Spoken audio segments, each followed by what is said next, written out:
Hinamori é o meu mano Mayuri? Sim. Na verdade, eu prefiro 20 vezes Hinamori do que uma vez Mayuri, cara. Me desculpa. Mas não se preocupa, depois do vídeo da Soifon, a gente assiste do Mayuri, você que é um grande amante dele. Ó, sem draminha, volta pra cá. Nada de sair da live, Hyper. Sua sombra vagarosamente, como uma agulha errante envenenada, costura os meus passos. A sua luz suavemente, como um trovão atinge a torre de água, corta a fonte da minha vida. Fala, meus analistas show, Luca aqui mais uma vez, e hoje bora falar da nossa capitã cabelo de tigelinha favorita. Depois do Shinji, é claro. A odiada por muitos e amada por todos, Soifon. Já se inscreve no canal e deixa seu Principalmente chamado aí pelo Bambuto, né? like Que pra me deve ter desmaiado de felicidade. ajudar a continuar aqui na plataforma. E lembrando que o preço para se tornar membro é super baratinho, basicamente R$ 1,99. É mais barato que muito cafezinho por aí e você ainda ajuda o canal tendo acesso a vários vídeos exclusivos e antecipados. Então não perca tempo. E é claro, um salve aos meus queridões que estão aparecendo na tela agora mesmo, vocês são absurdos e tamo junto. Agora, bora pro vídeo. Soifon é basicamente a capitã da segunda divisão da Sereitei, onde nós sabemos que ela também seria encarregada por liderar as forças especiais do Omnitsukido, que é basicamente outra organização muito importante que fica sob a jurisdição da Central 46. Lá, eles basicamente operam como forças especiais furtivas para missões de rápida infiltração e execução, servindo também como assassinos eficazes, o que conversa muito com o tema inteiro da Soifon. Inclusive, a antiga capitã da Divisão 2 era a própria Muito bonita essa mulher, velho. Puta que a pariu. Goat, a Yoruichi, a qual tem também tudo a ver com o seu passado. E bora falar sobre isso. No passado de Soifon, seu nome era Shaolin Fon, e ela Tô abandonou esse aqui, nome para adentrar nas forças relaxa. especiais do Omnitsukido, optando pelo nome falso de Soifon, que era o nome de sua bisavó. E todos os irmãos dela morreram durante as primeiras missões em que eles adentraram. O imaginário de Soifon, dentro dessa ordem, continha sim tristeza e morte de seus irmãos. Ela carregava tudo isso. Mas o que prevalecia era a vergonha da fraqueza deles. Foquem nessa mescla de sentimentos, pois esse Tá é o louco maior pra conflito caralho. da Soifon em geral. E ela precisava ficar forte e ter uma figura para se espelhar para crescer, uma dependência, uma figura para lhe proporcionar esperança. E foi daí que ela Yoruichi começou a sua Peguete da devoção Soifon. quase cega pela Yoruichi. Ela e Yoruichi tinham uma bela relação de cooperação, e Yoruichi via muito potencial na pequenina. A capitã sempre treinou É impressão minha, no meio do momento que ele tá falando, tem um celular vibrando de notificação. a sua devoção quase cega pela Yoruichi. Ela e Yoruichi tinham uma bela relação de cooperação, Caralho, ele realmente tem. Caralho, velho. e Yoruichi via muito potencial na Notificação no meio da pequenina. A gravação, capitã hein? sempre treinou Soifon de maneira mais íntima e com muito mais carinho que o normal, demonstrando assim bastante do seu lado mais benevolente e em querer que sua subordinada evoluísse e fosse independente o quanto antes. Aí seria muito maneiro um vídeo da Yoruichi tentando mostrar por que que ela se apegou tanto, né? Que ela escolheu diretamente a Soifon para ser esta subordinada especial. Toda essa interação foi fundamental para Soifon desenvolver a sua base, tanto de combate quanto também de ideologia, já que, segundo ela mesma, seus sentimentos foram de uma admiração para diretamente uma devoção sobre a Yoruichi como líder da Omnitsukido. Eu não Contudo, vou ler isso após aí não, todos os Hype. eventos que se sucederam com a expulsão da Yoruichi no comando da divisão, a Soifon acabou se sentindo extremamente traída e abandonada. Ela não recebeu nenhuma informação do ocorrido pelo lado da Yoruichi, e tudo que ela foi capaz de sentir foi um abandono e uma frustração imensa. Te falar, tá? Como todo mundo já sabe aqui, eu já falei várias vezes, que eu assisti o anime e depois eu fui ler o mangá. E quando eu tava assistindo o anime, cara, como a Soifon ela se demonstrava uma personagem irritante, mas como eu sentia raiva dela. Só que durante a luta dela contra a Yoruichi e o final da luta, quando ela desaba e desabafa tudo, ali a personagem ganhou muito meu respeito. Ali a personagem se tornou outra coisa. Isso muda completamente a visão que você tem pela personagem. Isso é incrível pra caralho. Isso é genial. Pior que a luta é tão emblemática que eu me lembro muito bem. Não tem como, né? A jornada de É uma luta inteira dela tentando se jogar como superior a todo custo. Até perceber que, porra, ela não é. E que, por mais que ela tente, não mudou muito o que ela pensa e sente. Na verdade, pelo contrário, não mudou nada. Soifon vai muito do seu amadurecimento e também sobre a questão de valorizar o seu interior em detrimento de uma figura externa. E esse é o primeiro conflito que temos dela contra a Yoruichi durante esse arco da Soul Society. E nessa luta contra a Yoruichi, nós temos uma batalha em que ela vai com tudo contra a Yoruichi, a qual, a princípio, está enferrujada e não tem qualquer intenção de matar a sua querida subordinada. Nesse contexto, Soifon faz de uma batalha para E é nisso que já vemos a diferença no nível de poder, né?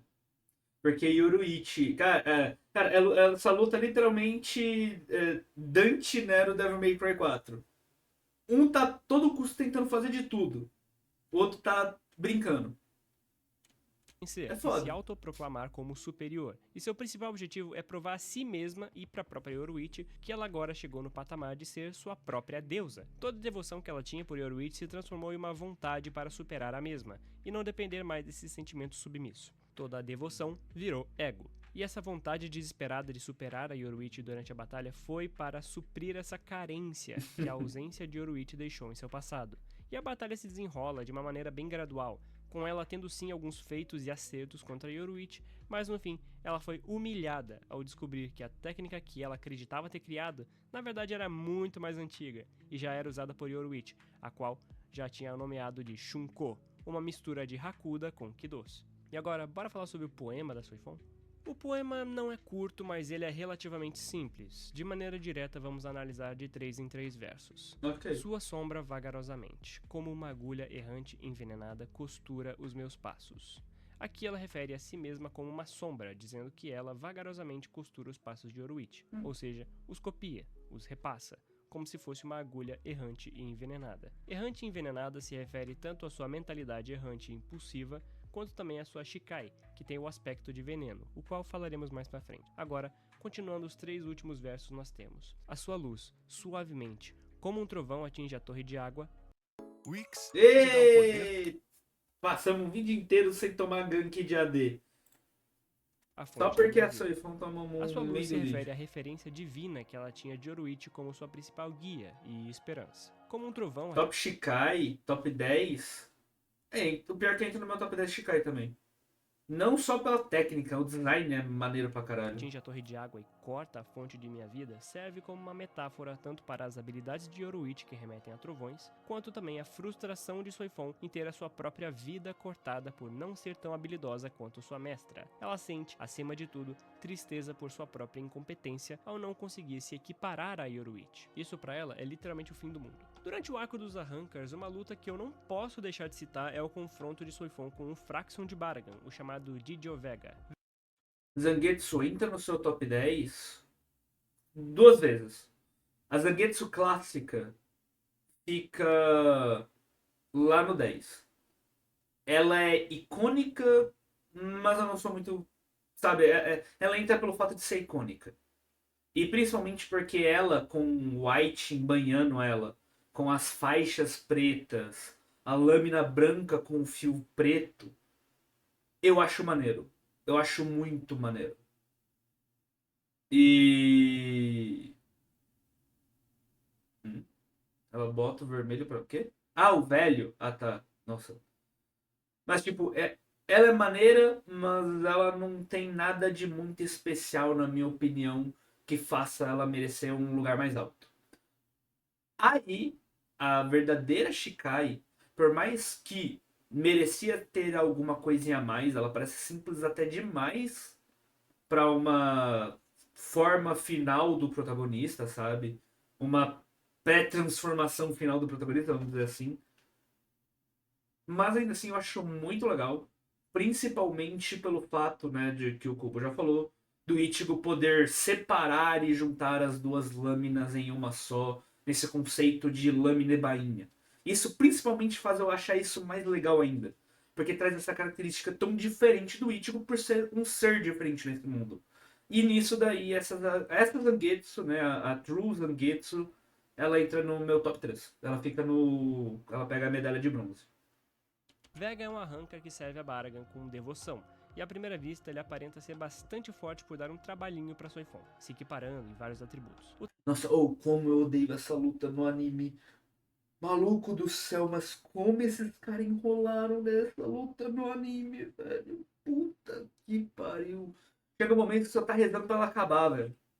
O tenente dela, o Omaida, vendo a luta, cogita em se meter no meio, pois para ele a sua capitã não fingiria estar apanhando, muito por conta do seu orgulho próprio. Então ele, em um ato de proteção da Soifon, se mete no meio do conflito para tentar proteger a sua capitã, apenas para ser repreendido pela mesma ao O Maeda, apesar de tudo, ele é fiel, ele é leal.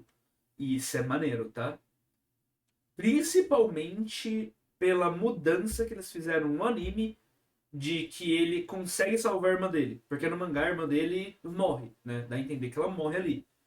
Eu não lembro se é confirmado diretamente. Eu não tô lendo. Quando eu reli o Bleach, recentemente eu não reli o arco da Guerra Final, porque eu tô acompanhando o anime. Mas, se eu não me engano, ela morre. E no anime, ele consegue salvar ela. Ele consegue deixar ela em segurança. Então, tipo, isso dá uma evolução pro personagem que é muito merecida. Literalmente é muito merecida por Amanda.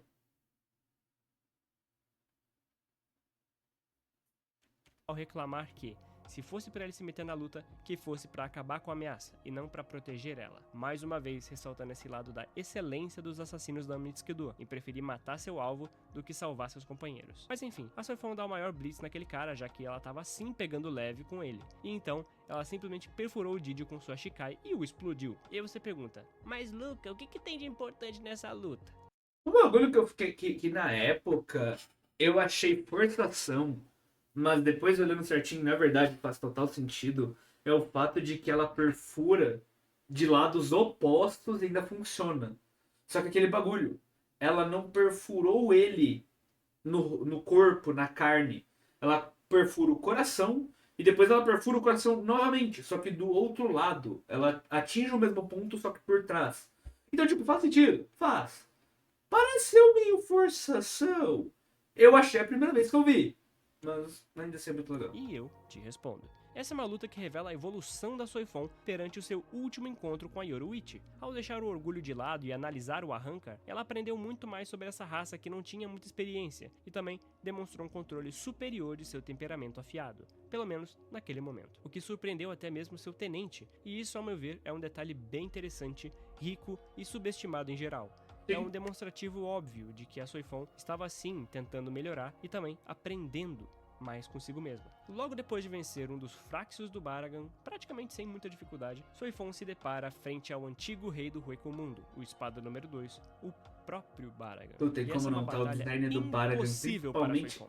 principalmente na Resurrection dele. Que design foda, velho. Mas aí, né, o roteiro não favoreceu ela.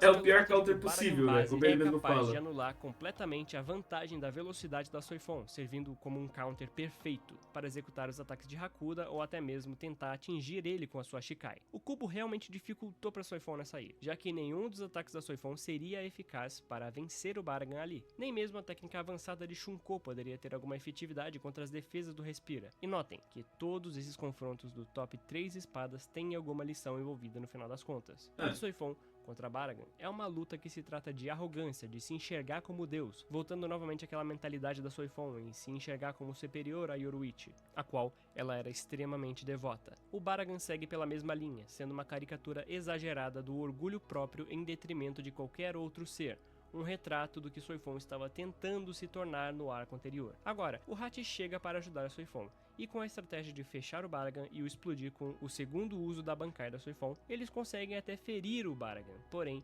é apenas fazendo uso do próprio Respira que o Baragan finalmente foi derrotado. Notem também que Soifon teme o poder de Baragan e tenta utilizar seus próprios poderes para o enfrentar. O Hachi respeita Baragan, o louvando e derrotando com o próprio poder do monarca, reconhecendo que suas capacidades não eram suficientes para derrotar um ser de tamanho poder.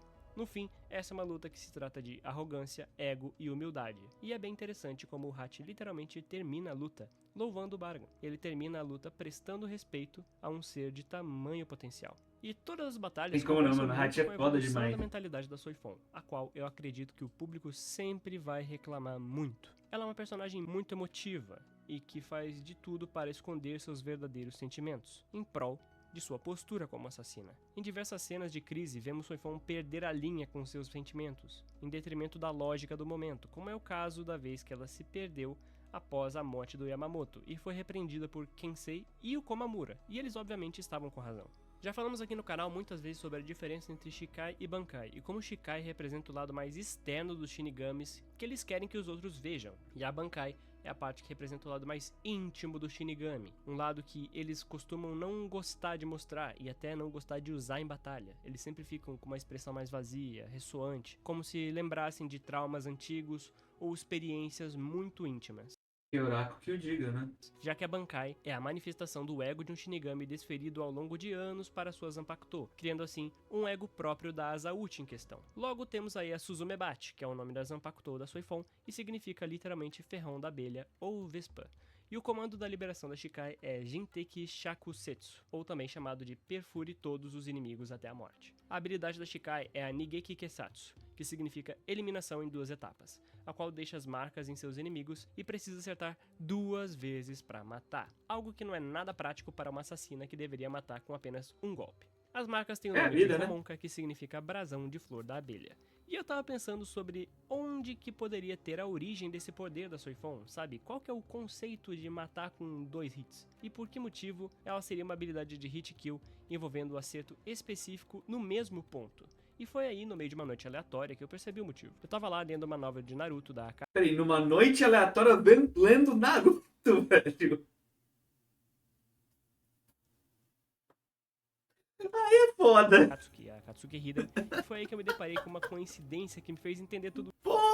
isso de uma maneira muito, sabe, do nada. Na novel, o Kisame enfrenta 2 shinobis que têm um combo de habilidades muito interessante. Eles fazem parte do clã Hashibi, um clã de apicultores, ou seja, eles usam abelhas. E a habilidade consistia em fazer 2 abelhas fincarem um adversário com um veneno, e o veneno faria o oponente ter um choque anafilático, que é quando o organismo reage de uma maneira exagerada a uma substância, causando uma potencialmente fatal reação alérgica. E foi nessa aí que eu associei tudo. Tem também uma cena de Hunter x Hunter que fala sobre isso, mas no geral, eu acredito que a Shikai de Soifon tem essa questão da reação alérgica e do choque anafilático. E no anime, a forma personificada da Zanpakuto de Soifon é literalmente uma abelha. Ela é pequena, amarela e como A abelha é, na verdade, uma vespa mandarina conhecida por ter a picada mais dolorosa dos insetos e também, literalmente, acabar com a colmeia inteira.